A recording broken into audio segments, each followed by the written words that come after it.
Senator Josh Hawley unleashed a fiery line of questioning on a Firetruck manufacturer executive, demanding answers about skyrocketing prices, massive profits, and possible collusion in the industry. What unfolded was a tense exchange that exposed the gap between corporate profit strategies and the safety needs of communities across America.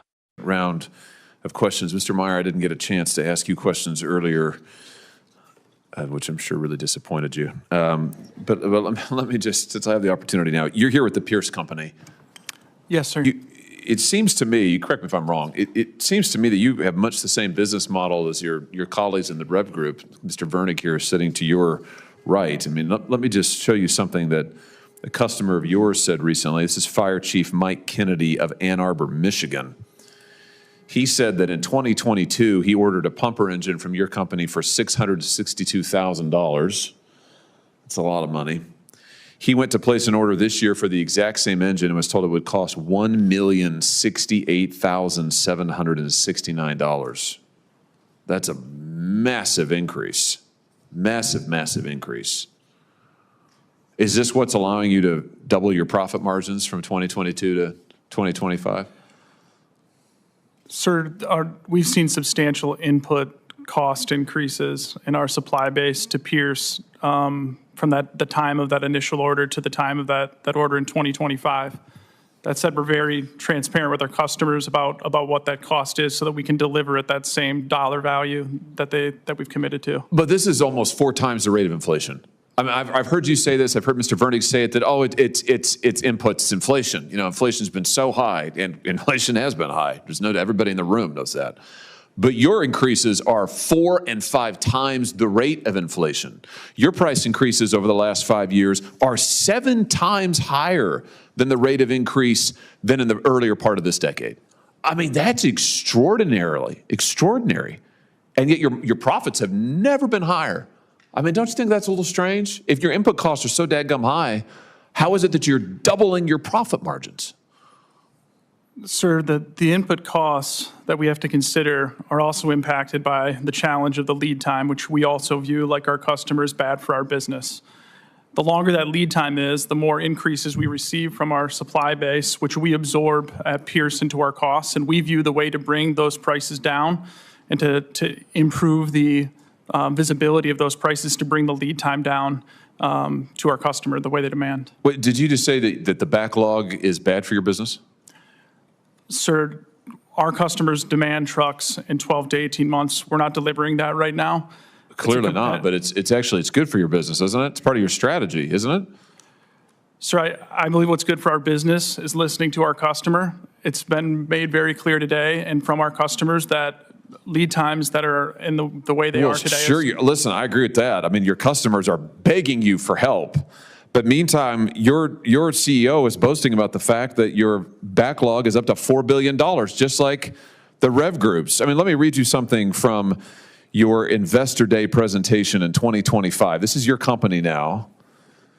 Your company's own presentation says you're going to grow your profit margin to up to 12 or 14%. It used to be 4 and 5%. Currently, it's like 10 or 11. You're going to get it up to 12 or 14% profit margin. How? By using strong backlogs and price realization from the backlogs. Or here's your CEO last year, and I quote, "As a reminder, we have notably higher pricing in our backlog for fire trucks to be delivered in 2024 and beyond, which will enhance our margins." Or here's your CFO in 2024.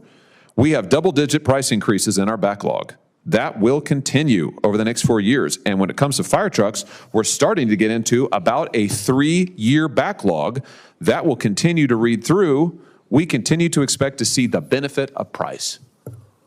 This is strategy. Sir, it's a competitive marketplace. There's dozens of options where our customers can purchase their fire apparatus from. Oh, I don't think so. There are dozens? There's only 2 or 3 manufacturers who control 80% of the market. This is what's astounding to me. Your business models are identical. Your customers hate them. They hate your business model. It's killing them. It's literally killing people. And yet, you're both doing it and making ungodly sums of money. Doesn't that suggest that maybe you're colluding? I mean, how is it that these good men and women sitting over here can't get a truck or an engine delivered in years. They're begging you for apparatus. And yet your CFO and CEO and every other member of your C-suite is boasting about how much money you're making on these backlogs. I mean, are your companies, are they working together? Do you guys collude on business model? Sir, I don't work with the Rev Group on our business model. But you get together every year, don't you, at the Fire Apparatus Manufacturers Association? The sort of few little companies that control the industry, you meet every year. You fund this group together, and you get together every year, and you discuss your strategies. Isn't that true? Sir, I've never been to the Fire Apparatus Manufacturers Association. But the Pierce Company is a member of the Fire Apparatus Manufacturers Association. You help fund it, don't you?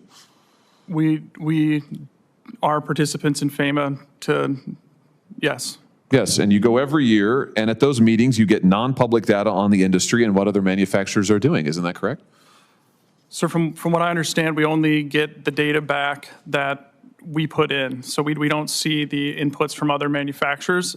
It's a very competitive marketplace, and if we participated in something that we were sharing trade secrets, we would not participate in that. Oh, I don't think it's competitive at all. I think that's the problem. And it's not open, it's opaque. And in fact, at this association that you fund together, you have an entire committee dedicated to, and I quote, providing actionable data for strategic business planning, including economic data, fire market trends, and apparatus sales and order statistics. There it is. This is right off of the association's own promotional materials. In fact, both of your companies have recently been sued for collusion, haven't they, Mr. Meyer? Sir, there is a lawsuit put against Pierce Manufacturing. We believe it's without merit. And it goes to your collusion and the use of this association as an opportunity to get together and talk and plan strategy. Isn't that correct? I mean, that's what's alleged. Sir, I'm not able to comment on pending litigation. Yeah, I'm sure not. I mean, why shouldn't the FTC and the DOJ investigate? It's my question. So the FTC did put an inquiry in. We've been actively cooperating with them and providing them information that they're requesting. Here's the thing that gets me, is that you've got a $4 billion backlog. Your CEO gets paid even more than Mr. Vernick's CEO. I mean, it's unbelievable. Your profit margins are double digit, yet you're laying off people, you're constraining your production, you're stiffing your customers, and yet there's nothing they can do about it. Man. That is not a free market. I don't know what it is, but it's not a free market. And it has got to change. Gentlemen, I implore you, you need to do right by these people over here and by the people who we represent, whose lives are in danger because you're making so much money. There are some things that are more important than money, and our people's lives are one of those. Ranking Member Kim. Hawley began by highlighting the story of a fire chief in Ann Arbor, Michigan. In 2022, the city purchased a fire engine for $662,000. Just 3 years later, the exact same engine was quoted at more than $1 million, a staggering increase far beyond the rate of inflation. Hawley pressed the executive on why costs had soared so drastically, pointing out that profits had doubled while departments struggled to afford life-saving equipment. The senator then zeroed in on the company's business model. With a $4 billion backlog and public statement from the CEO and CFO boasting about higher prices locked into future orders, Hawley accused the company of profiting from delays. He read directly from investor presentations showing that higher pricing and backlogs was deliberately being used to boost margins, raising serious questions about corporate priorities. Hawley challenged the claim of a competitive marketplace, noting that just 2 or 3 manufacturers control 80% of the market. He suggested that the industry structure and its trade association meetings could be facilitating collusion. When confronted about the Fire Apparatus Manufacturers Association, the executive admitted the company was a member but denied exchanging trade secrets. Still, lawsuits alleging collusion have already been filed, and Hawley demanded accountability. The senator didn't stop at numbers. He reminded the executive that fire departments are waiting years for equipment while companies boast about profits. For Hawley, the issue wasn't just economics, it was public safety. Delayed fire trucks mean delayed responses, and that could cost lives. In his words, there are some things more important than money, and our people's lives are one of those. If you think corporate accountability matters and stories like this deserve more attention, hit that subscribe button and turn on notifications. Stay updated as we break down the biggest moments from Washington that impact everyday Americans.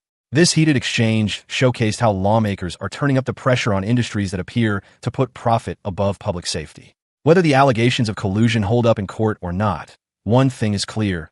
Communities on the ground are paying the price while corporations cash in. And for Josh Hawley, that is simply unacceptable.